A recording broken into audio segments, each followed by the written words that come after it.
আজকে এই নির্বাচনী সভার সভাপতিত্ব করছেন আমাদের প্রাক্তন পঞ্চায়েত সমিতির সহকারী সভাপতি, আমাদের রাজনৈতিক অভিভাবক রশিদ সাহেব। মঞ্চে উপস্থিত রয়েছেন, আজকে সঞ্চালনা করছেন আমাদের অত্যন্ত প্রিয় দুবারের সদস্য ভাই শাহাবুল সর্দার। উপস্থিত রয়েছেন আমাদের এই ব্লকে যেদিন থেকে রাজনীতি করছি, আমাদের দুটো নাম, একদিকে আলী আশরাফ সাহেব, একদিকে গফর সাহেব। আব্দুল গফর সাহেব এই অঞ্চল তৃণমূল কংগ্রেসের সভাপতি, প্রাক্তন উপপ্রধান, পঞ্চায়েত সদস্য আর প্রতিনিধি আব্দুল গফর সাহেব। আমাদের বর্ষিয়ার নেতা, জেলা পরিষদেও একদিন কন্টেস্ট করেছিল, বর্তমান পঞ্চায়েত সমিতির সদস্য, আমাদের অভিভাবকের মতো আলী আশরাফ সাহেব। মঞ্চে উপস্থিত রয়েছেন আমাদের মান্যবর প্রধান মিরাতুন নাহার। 5 বছর একসঙ্গে কাজ করার সৌভাগ্য হয়েছিল। এবারও পঞ্চায়েত সমিতির নির্বাচনে জয়লাভ করেছেন দেগঙ্গা পঞ্চায়েত সমিতির সদস্য বিভা আলম।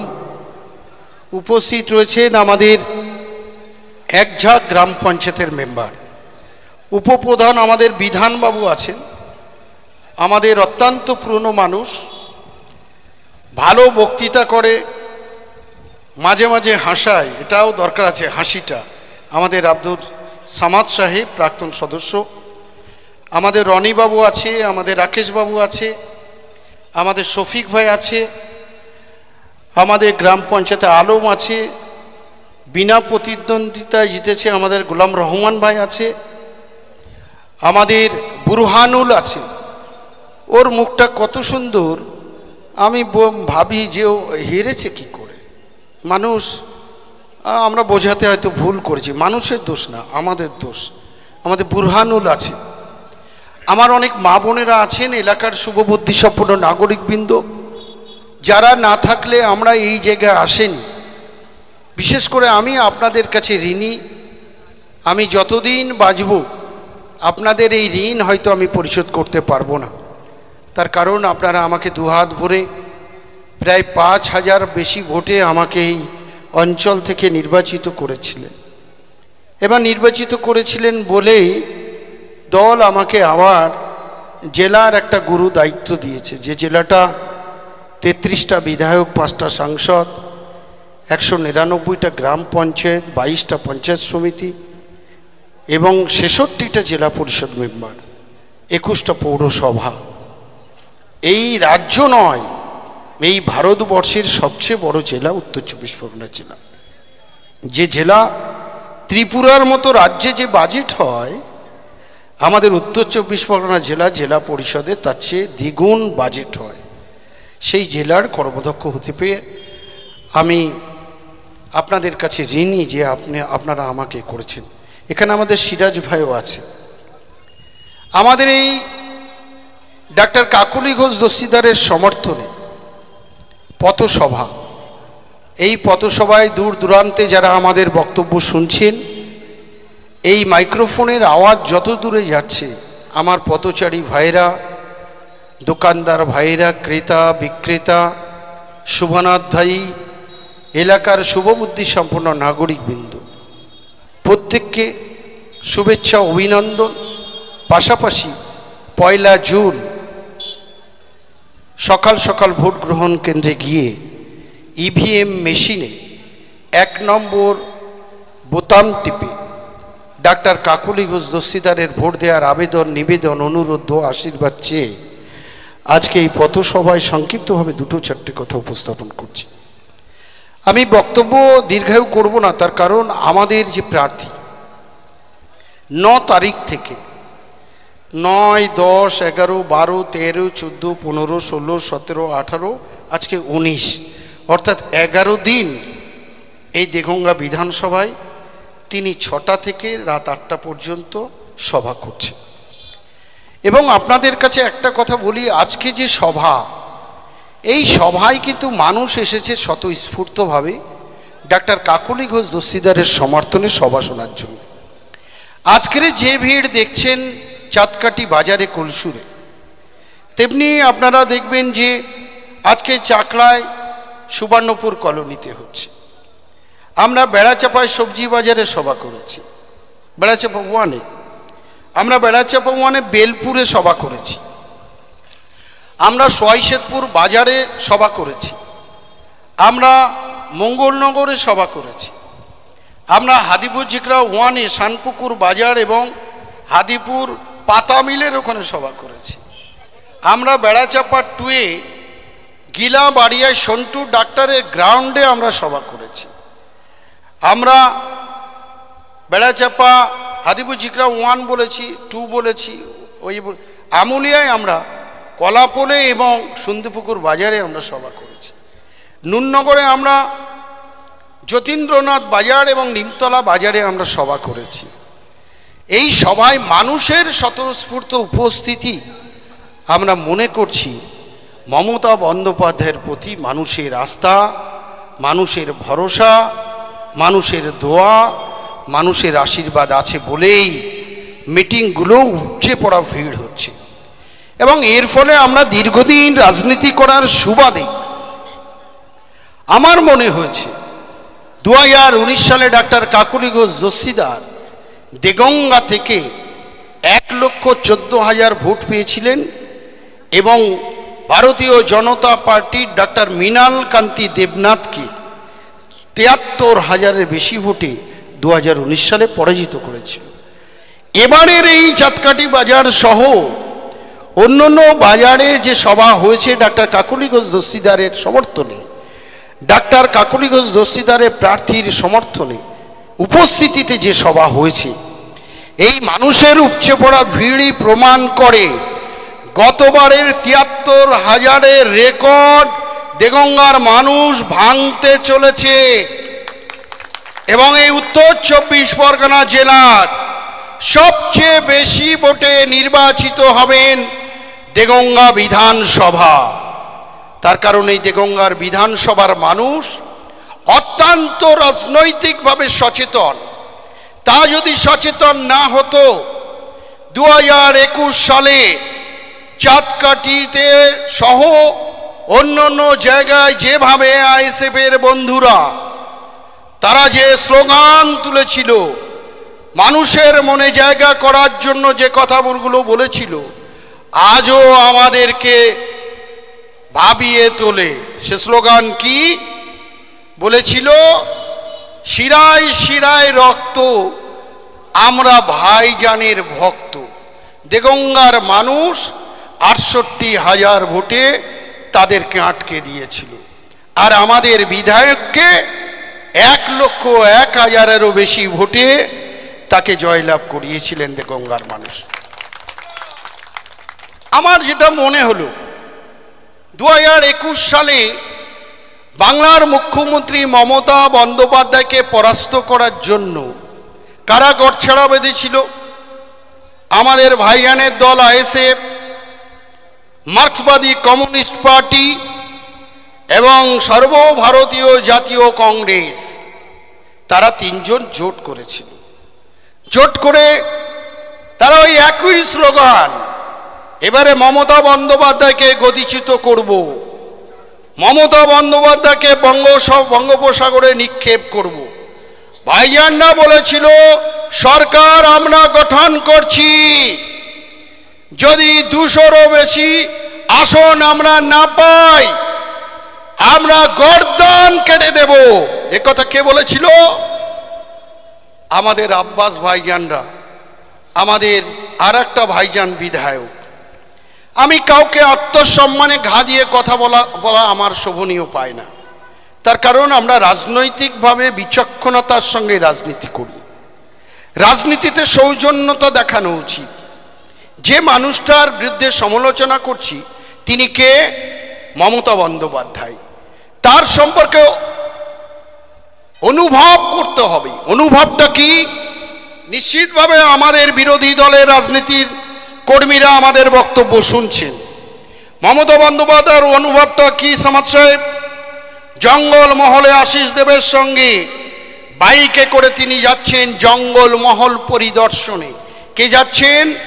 বাংলার বাঘিনী, বাংলার মুক্তি সূর্য মমতা বন্দ্যোপাধ্যায়।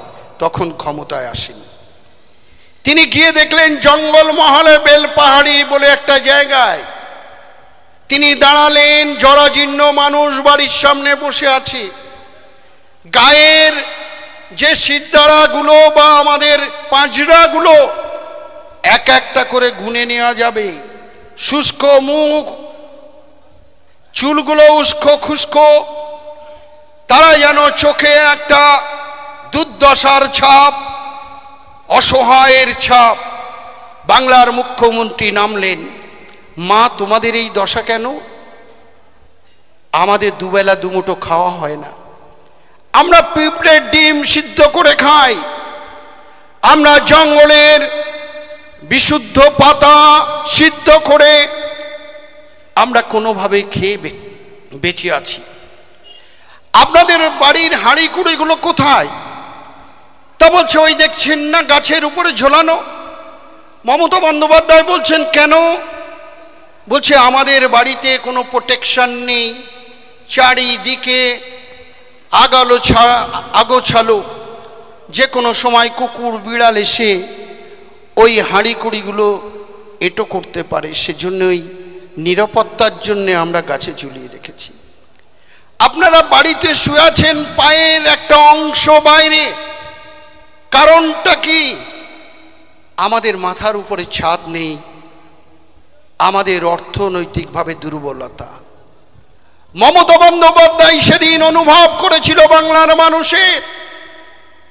তিনি সেখান থেকে প্রতিজ্ঞাবদ্ধ হয়েছিলেন যে জঙ্গল মহলের আমার বাবার মতো, মায়ের মতো, আমার বোনের মতো আপনাদের আশীর্বাদে আমি যদি বাংলায় ক্ষমতায় আসতে পারি, আমার প্রথম কাজ হচ্ছে আপনাদের দুবেলা দুমুঠো অন্ন জোটানো, আপনাদের মাথার উপরে ছাদ। আমি যদি বাংলার মুখ্যমন্ত্রী হই, বিভিন্ন আন্দোলন, কোন সময় নন্দীগ্রাম, কোন সময় সিঙ্গুর, কোন সময় নিতাই গ্রাম, কোন সময় নানুর, কোন সময় সাইবাড়ি, কোন সময় আন্দোমার্গীদের উপরে ষড়যন্ত্র হত্যার লীলা। দীর্ঘ আন্দোলনের ফলে বাংলার মানুষ ৩৫ বছরের জগদ্দল পাথরটাকে সরিয়ে বাংলার মানুষ আশীর্বাদে মুখ্যমন্ত্রী হলেন ২০১১ সালে ২০শে মে। তিনি যখন মন্ত্রিসভা গঠন করলেন, আমি পূর্বেই বলেছি মমতা বন্দ্যোপাধ্যায় সম্পর্কে অনুভব করতে হবে, তারপরে তার বিরুদ্ধে সমালোচনা করতে হবে। তিনি প্রথমেই বললেন, আমি ওই জঙ্গল মহলে কথা দিয়েছি তাদের ফ্রিতে চাল রেশন দেওয়ার ব্যবস্থা করতে হবে। খাদ্যমন্ত্রী তৎকালীন সেই জঙ্গল মহল নয়, বাংলার ৮ কোটি মানুষের ফ্রি রেশনিং চালের ব্যবস্থা, চালাটার ব্যবস্থা করে দিলেন। মমতা বন্দ্যোপাধ্যায় জানতেন বামফ্রন্ট অফ বিপিএল তালিকায় তাদের আমলাদের দিয়ে সঠিক গরিব মানুষের নাম নেই, আমার একটা ভ্যান চালকের নাম নেই, আমার একটা বাড়ির বিধবা মহিলার নাম নেই, যারা দিনে না দিন খাটে, যাদের মাথার উপরে ছাদ নেই, তাদের বিপিএল তালিকায় নাম নেই। মমতা বন্দ্যোপাধ্যায় স্বপ্নের প্রকল্প তৈরি করলেন, গীতাঞ্জলি প্রকল্প। সেই গীতাঞ্জলি প্রকল্পে রশিদ সাহেবরা বসে আছে। গীতাঞ্জলি প্রকল্পে এককালীন আমাদের দেগঙ্গায় কোনো সময় ৮০০, কোনো সময় ১২০০, কোনো সময় ৫০০ ঘর দিয়েছে। মমতা বন্দ্যোপাধ্যায় বলেছে যে মানুষগুলো বিপিএল তালিকায় নাম নেই, সেই ঘরগুলো দেওয়ার ব্যবস্থা করো। পাশাপাশি জঙ্গল মহলে যাদের মাথার উপরে ছাদ নেই, বাড়িতে ঘরে শুলে পায়ের একটা অংশ বেরিয়ে থাকে, সেই অসহায় মানুষের গীতাঞ্জলি প্রকল্পের মাধ্যমে তাদের মাথার উপরে ছাদ তৈরি করে দাও। আজকে সেই জঙ্গল মহলের মানুষ আজকে হাসছে। মমতা বন্দ্যোপাধ্যায় ক্ষমতায় আসার আগে যে কথা তিনি বলেছিলেন, মমতা বন্দ্যোপাধ্যায় কথা রেখেছে, অর্থাৎ আমাদের দুবেলা দুমুঠো অন্ন জুটিয়েছে, পাশাপাশি আমার মাথার উপরে ছাদের ব্যবস্থা করে দিয়েছেন। কে? বাংলা মা মাটি মানুষের মুখ্যমন্ত্রী মমতা বন্দ্যোপাধ্যায়। সেজন্য আমরা মমতা বন্দ্যোপাধ্যায়কে নিয়ে আমরা গর্ব অনুভব করি। মমতা বন্দ্যোপাধ্যায় সম্পর্কে অনুভব করতে হবে, তিনি একদিন শীতের সময় পাহাড় থেকে ফিরছেন, ফেরার পথে দেখছেন কিছু বাচ্চারা স্কুলে যখন বাড়ি ফিরছে স্কুল থেকে, তারা ঠক ঠক করে কাঁপছে, পায়ে জুতো নেই। মমতা বন্দ্যোপাধ্যায় গাড়ি থেকে নেমে তার নিজের পরিবারের শিশুর মতো জড়িয়ে ধরে বলল, তোমাদের এই দশা কেন? বলছে, আমার মা বাবাদের সামর্থ্য নেই পায়ে জুতি দেওয়ার। ওখান থেকে প্রিন্সিপাল সেক্রেটারিকে ফোন করলেন, আমি বাংলার মুখ্যমন্ত্রী, এই অসহায় বাড়ির ছেলে মেয়েরা, তারা যখন বড় লোকের ঘরের ছেলে মেয়েরা যখন ভালো জামা কাপড় পরে পিছনে ব্যাগ নিয়ে হাতের জলের পট নিয়ে যারা স্কুলে যায়, এই সকল ছেলে মেয়েরা তাদের মনের দিক থেকে ছোট হয়ে যায়। ওদের বাবা মাদের আছে বলেই ওরা এই অবস্থার মধ্যে স্কুলে যাচ্ছে, আর আমরা স্কুলে যাচ্ছি আমাদের জামাটা ছেঁড়া, আমাদের পিঠে ব্যাগ নেই, আমাদের হাতে জলের পাত্র নেই, আমাদের পায়ে জুতো মোজা নেই। তারা এই প্রতিযোগিতার মধ্যে ওই শিশুরা হারিয়ে যাচ্ছে। বাংলার মুখ্যমন্ত্রী মমতা বন্দ্যোপাধ্যায় প্রিন্সিপাল সেক্রেটারিকে, শিক্ষামন্ত্রীকে নির্দেশ দিলেন, 1 মাসের মধ্যে প্রত্যেকটা প্রাথমিক বিদ্যালয়ে ছেলে মেয়েদেরকে জুতো মোজার ব্যবস্থা করতে হবে, তাদেরকে পোশাক আশাক ব্যবস্থা করে দিতে হবে 2 সেট করে, তাদের ব্যাগ দিতে হবে, ফ্রিতে খাতা দিতে হবে, তাদেরকে সাইকেল দিতে হবে, স্কুলটা বাড়ির কাছে এনে দিতে হবে। বাংলার মুখ্যমন্ত্রী সে কাজগুলো করে দিলেন। সেই জন্য আমি বলছিলাম, মমতা বন্দ্যোপাধ্যায়ের বিরুদ্ধে যারা সমালোচনা করেন, মমতা বন্দ্যোপাধ্যায়কে জানতে হবে, মমতা বন্দ্যোপাধ্যায় সম্পর্কে অনুভব করতে হবে, তবেই আপনি তার বিরুদ্ধে সমালোচনা করুন। মমতা বন্দ্যোপাধ্যায় 2021 সালে এই ভাইজানরা বিজেপির একত্রিত হয়ে তারা স্লোগান তুলেছিল, ইসবার 200 পার। বাংলার মানুষ মমতা বন্দ্যোপাধ্যায়ের প্রতি আস্থা রেখেছিল, মমতা বন্দ্যোপাধ্যায়ের উপরে ভরসা রেখেছিল। না, মমতা বন্দ্যোপাধ্যায় যে কথা বলে, মমতা বন্দ্যোপাধ্যায় যে প্রতিশ্রুতি দিয়েছিল, বাংলার মানুষ একটা শিশু জন্মালে মৃত্যু পর্যন্ত, জন্মালে শিশু সাথী প্রকল্প, মারা গেলে সমবাথী প্রকল্প, একটা মানুষের দৈনন্দিন জীবনে যা যা প্রয়োজন, বাংলার মামাটি মানুষের নেত্রী, জননেত্রী, ওই কালীঘাটের চালটালি চালে হরিশ চ্যাটার্জি রোডের উপরে বসে, নিজেই বসে 8 পৌরের শাড়ি পরে চটি পরে বাংলার মানুষের যে অভয় বাণী শুনিয়েছিল, যে স্বপ্ন তিনি দেখিয়েছিলেন, যে প্রতিশ্রুতি তিনি দিয়েছিলেন, বাংলার মানুষের সব প্রতিশ্রুতি, বাংলার মানুষের সেই স্বপ্ন তিনি বাস্তবে রূপদান করেছিলেন। সেজন্য অমিত শাহজিরা, চাড্ডা গাড্ডা নাড্ডারা, নরেন্দ্র মোদীজিরা, স্মৃতি ইরানিরা যে স্লোগান তুলেছিল, সেই সঙ্গে বাম ডান খাম মিলে মমতা বন্দ্যোপাধ্যায়কে নেপথ্যে পরাজিত করার জন্য স্লোগান তুলেছিল, ইসবার 200 পার। বাংলার মানুষ 77টা আসন দিয়ে ক্ষান্ত করে দিয়েছিলেন ভারতীয় জনতা পার্টিকে। মমতা বন্দ্যোপাধ্যায় পাপ ভাঙা অবস্থায় ক্রাচে করে বাংলার মানুষের কাছে তিনি আশীর্বাদ চেয়েছিলেন, তিনি দোয়া চেয়েছিলেন, যদি আপনাদের জন্য আমি মমতা বন্দ্যোপাধ্যায় যদি কিছু করে থাকি, একদিকে বিজেপির অর্থ, একদিকে বিজেপির অপপ্রচার, একদিকে বাংলায় সাম্প্রদায়িকতার সৃষ্টি করার নায়ক, তারা সব ডান বাম খাম এক হয়েছে। আমাকে আপনারা বাংলায় শান্তি শৃঙ্খলা বজায় রাখার জন্য, সকল ধর্মের সমন্বয় করার জন্য একটা ধর্মসভার অনুষ্ঠানটা সকলের, এই বাংলা নানা ভাষা, নানা মত, নানা পরিধান, বিবিধের মাঝে দেখো মিলানো মহান, এক্ষেত্র যদি তৈরি করতে হয়, আপনারা আমাকে আশীর্বাদ করে তৃতীয়বারের জন্য মুখ্যমন্ত্রী করবেন। এবং তৃতীয়বারের জন্য যদি আমি মুখ্যমন্ত্রী হতে পারি, আমাদের মা বোনদেরকে সম্মানিত করার জন্য আমি লক্ষ্মী ভাণ্ডার করব। আমার সাধারণ ঘরের মায়েদেরকে মাসে 500, আর আমার তপশিলি পিছিয়ে পড়া তপশিলি সম্প্রদায়ের মা বোনদের জন্য মাসে 1000 আমি এই কন্যা লক্ষ্মী ভাণ্ডার প্রকল্প তৈরি করব।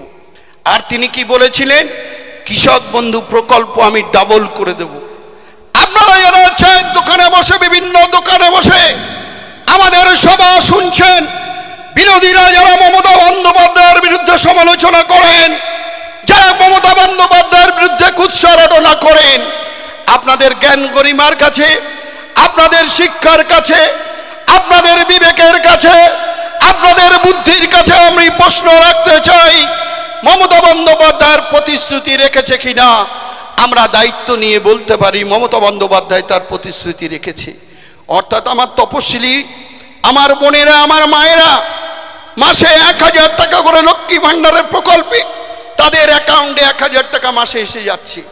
আর যারা আমার সাধারণ ঘরের মা বোনেরা, তাদেরও 500 টাকা অ্যাকাউন্টে এসে যাচ্ছে।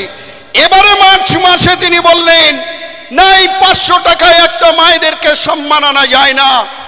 আজকে এই দ্রব্যমূল্য যেভাবে আকাশ ছোঁয়া হয়ে গেছে, একটা তাদের সংসারের সামগ্রী কিনতে গেলে, একটা হাঁড়ি, একটা কড়াই, একটা বেড কভার, হঠাৎ কোনো ওষুধ কিনতে গেলে বা কোনো পেট্রোপণ্য জিনিস কিনতে গেলে যেভাবে আকাশ ছোঁয়া হয়ে গেছে মূল্য, সেখানে আমি লক্ষ্মী ভাণ্ডারে আমার সাধারণ ঘরের মায়েদেরকে 1 এপ্রিল থেকে 1000 করে অ্যাকাউন্টে দেব।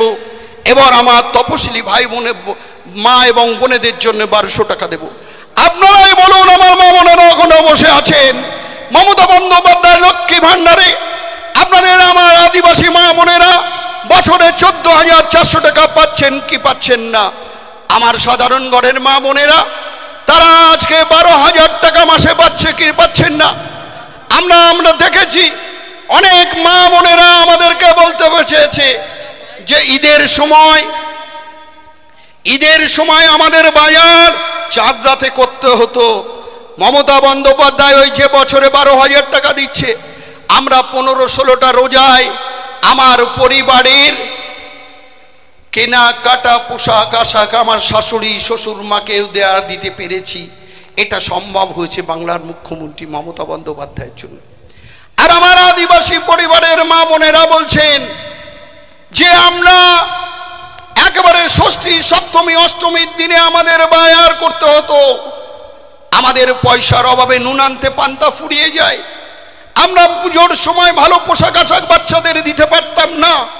বাংলার মুখ্যমন্ত্রী আজকে ওই লক্ষ্মী ভাণ্ডারে 14,400 টাকা দেওয়ার ফলে আমরা পুজোর অনেক আগেই আমরা কেনাকাটা করতে পেরেছি। অর্থাৎ আমাদের বাচ্চাদের, আমার শ্বশুর শাশুড়িদেরকে আমরা তাদের পোশাক আশাক করতে পেরেছি। নিদান আমরা দুর্গা পুজোটা সুন্দরভাবে কাটাতে পারবো। এ পরিস্থিতি কে তৈরি করে দিল? বাংলার মুখ্যমন্ত্রী মমতা বন্দ্যোপাধ্যায়। আর আমার চাষি ভাইরা বলছে মমতা বন্দ্যোপাধ্যায় আমরা 2,000 টাকা পেতাম, 4,000 টাকা পাচ্ছি, আমরা 5,000 পেতাম, আমরা 10,000 পাচ্ছি। আর মমতা বন্দ্যোপাধ্যায়ের একটা প্রকল্প আমি বামপন্থীদেরকে স্মরণ করিয়ে দিই, মিছিল মিটিংয়ে তারা স্লোগান করত, বামফ্রন্ট সরকার কৃষিজীবী মানুষের সরকার। সেই কৃষকদের জন্য বামফ্রন্ট 35 বছরে কিছু ভাবেনি। বাংলার মুখ্যমন্ত্রী মমতা বন্দ্যোপাধ্যায় কৃষক বন্ধু প্রকল্পে রবি শস্যে, খরিফ শস্যে তাদের আর্থিকভাবে অনুদান 2 বার দেন। আবার কোনো আমার কৃষক বন্ধু মাঠে খেটে খেটে জরাজীর্ণ হয়ে গেছে, ঠিক মতো খেতে পায়নি, 60 বছরের মধ্যে তারা অনেক অসুস্থ, অনেক খারাপ অবস্থার মধ্যে ঢলে পড়ে। মমতা বন্দ্যোপাধ্যায় বলছেন মৃত্যু নিশ্চয়ই কাম্য নয়, ঈশ্বর আল্লাহ মৃত্যু যখন কারো থাকবে তুলে নেবে। কিন্তু আমি বাংলার মুখ্যমন্ত্রী ওই অসহায় কৃষকদের জন্য মৃত জনিত অনুদান দেব, বছর মারা গেলে 60 বছরের নিচে 2 লক্ষ করে টাকা দেব। আজকে বিশ্বাস করুন, অনেক মা আছে, অনেক পরিবারের কর্তা মারা গেলে বাচ্চাদের নিয়ে তারা রাত্রে কেঁদে বালিশ বিছিয়ে ফেলতো। আমার পরিবারের কর্তা আল্লাহ ঈশ্বর তুলে নিয়েছে, আমার বাচ্চাদেরকে কিভাবে লালন পালন করব, আমার বাচ্চাদেরকে কিভাবে শিক্ষা দেব, আমার বাচ্চার কিভাবে দুবেলা দুমুঠো অন্ন দেব, এ চিন্তায় যখন রাত্রে বালিশ ভিজিয়ে ফেলে, তখন মমতা বন্দ্যোপাধ্যায় তিনি বলছেন, আমি বাংলার মুখ্যমন্ত্রী, কৃষক বন্ধু মৃতজনিত কারণে 60 বছরের নিচেই কেউ যদি মারা যায়, আমি তাদের অ্যাকাউন্টে 2 লক্ষ করে টাকা দেব। আজকে এই দেগঙ্গায় আমি যখন পঞ্চায়েত সমিতির সভাপতি ছিলাম, আমি 376 জন মা বোনেদের হাতে ওই মৃতজনিত কৃষক বন্ধু প্রকল্পে 2 লক্ষ টাকা পাইয়ে দেওয়ার ব্যবস্থা করেছি মমতা বন্দ্যোপাধ্যায়ের নির্দেশ মতো। এবারে পঞ্চায়েত সমিতি গঠন করে আমি সভাপতি, সহকারী সভাপতি আনিসুর রহমান বিদেশকে বলছিলাম, এই 376টা কত দাঁড়িয়েছে? সে বলল, দাদা 426 জন দাঁড়িয়েছে। অর্থাৎ আমার দেগঙ্গায় এই 426 জন যাদের গৃহ পরিবারের কর্তা মারা গেছে, তাদের সেই পরিবারের অ্যাকাউন্টে যখন 2 লক্ষ টাকা পৌঁছালো, আমি যখন সভাপতি ছিলাম, অনেক মা এসে চোখের জল ফেলে বলেছিল, আমার স্বামী, তোমার ভাই, তোমার দাদা মারা গেছে, আমরা দিশাহীন অবস্থায় পড়ে গেছিলাম, কি করে আমার বাচ্চাদের লালন পালন করব। যখনই এই 2 লক্ষ টাকা আমাদের অ্যাকাউন্টে ঢুকে গেল, আমরা তখন নতুনভাবে বাচ্চাদের বাঁচার স্বপ্ন দেখছি। এ পরিস্থিতিকে তৈরি করলো বাংলার মুখ্যমন্ত্রী মমতা বন্দ্যোপাধ্যায়। সেজন্য আপনাদেরকে প্রথমেই আমার বক্তব্যের প্রারম্ভ হয়ে বলেছি, মমতা বন্দ্যোপাধ্যায়কে অনুভব করতে হবে, মমতা বন্দ্যোপাধ্যায়কে জানতে হবে। এবারে এই 2024 সালে লোকসভা নির্বাচনে আবারও সেই আইএসএফ নামক দলটা সারা 5 বছর তারা মানুষের জন্য কিছু করে না। একটা ভোটার লিস্টে নাম তুলতে গেলে গফফর বাবু, শাহাবুলরা, আলমরা, গোলামরা, আমাদের বিধান বাবুরা, মিরাতুন্নাহরা, বিভা আলমরা, আলী আশরাফরা, বাপিরা, আমাদের শাহাবুলরা, আমাদের অরণিরা, আমাদের রাকেশ বাবুরা, তারা করে। দুয়ারে সরকার করে ভারতবর্ষ নয়, ভারতবর্ষের প্রথম স্বীকৃতি পেয়েছে পশ্চিমবঙ্গ সরকার।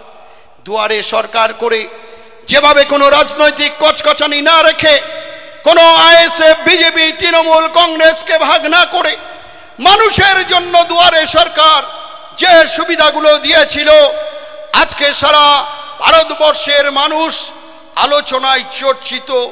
প্রধানমন্ত্রী স্বীকৃতি দিয়েছে পশ্চিমবঙ্গে দুয়ারে সরকার মানুষের সেবায় প্রথম স্থান অধিকার করেছে। একথা আমাদের নয়, একথা আমাদের নরেন্দ্র মোদী, অমিত শাহজি, নাড্ডা, চাড্ডাদের কথা। সেজন্য বলেছি মমতা বন্দ্যোপাধ্যায় সম্পর্কে অনুভব করতে হবে। এবারে 2024 সালে আপনারা দেখেছেন, মমতা বন্দ্যোপাধ্যায়কে হারাবার জন্য আবারও বিজেপি নতুন করে ছক করেছে। বারাসাতে আইএসএফকে দাঁড় করিয়ে দাও। কেন? বারাসাতে দেগঙ্গায় সংখ্যালঘু মানুষের বাস।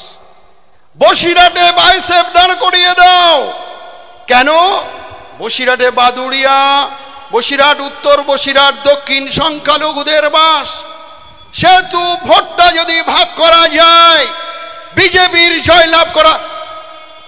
Doctor Kakuli Ghosh Dastidar, welcome.